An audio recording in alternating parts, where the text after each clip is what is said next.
Hello, it's Andrew from Permanent Records once again. Today let's build one of my 3D printed audio solutions. I'll post links to my pages, but here's a few of them. This one converts either gender of XLR into a TRS, or the other way around. You can go TRS to XLR.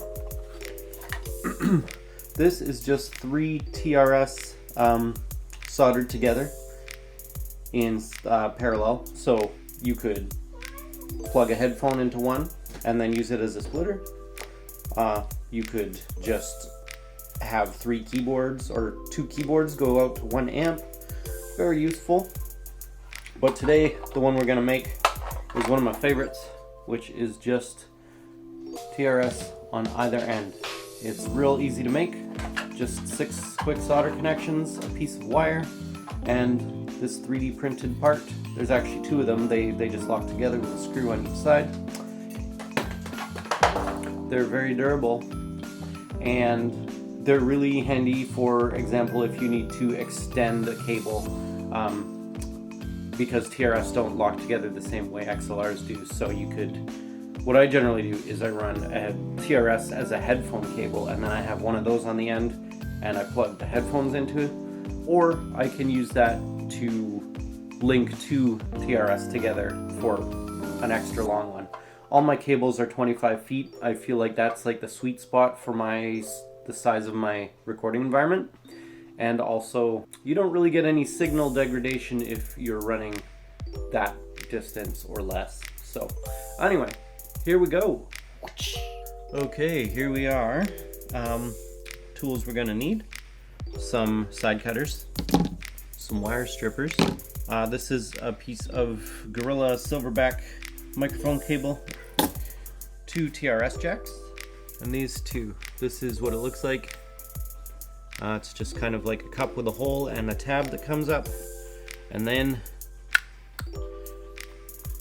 you get your wiring on the inside. You put a screw through each side and it locks it in place, and you have this little thing that also prevents this from rolling away. So there you go. And of course the soldering iron. I use this Milwaukee cordless, and I can't ever see myself using a corded one again unless I need like hella power, but for what I'm interested in doing, this is probably good enough. Also, I'm blind.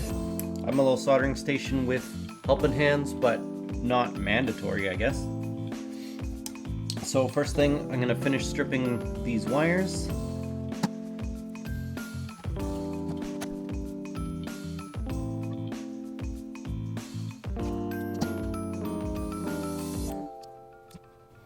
Now that these are stripped, I'm just going to give them each a little bit of a twist so they don't have any stray hairs, and then I'm going to tin them. Sometimes you get a loose strand sticking out. We just preemptively destroy that. Soldering iron takes about 10 or 12 seconds to heat up, which is fantastic.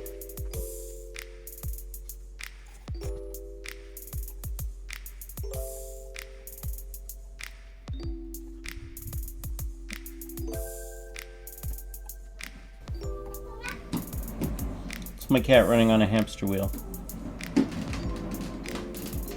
We got one side done. We got one hyper cat. So just to make it easier for myself to remember, I always put the red wire on the ring side, just because, you know, it alliterates and it's easy for me to remember. But honestly, the color coding doesn't matter as long as it's consistent from side to side. If there's a standard, someone let me know. I could be wrong.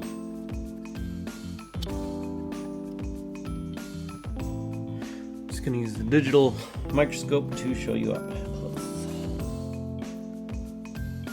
So you can see they're all cut nice and short on this side, so that when the plug goes in, it's not going to touch anywhere it shouldn't. And also, we're checking for any cracks in the solder joints. It doesn't look like there's any cold solder joints, so it's good to go.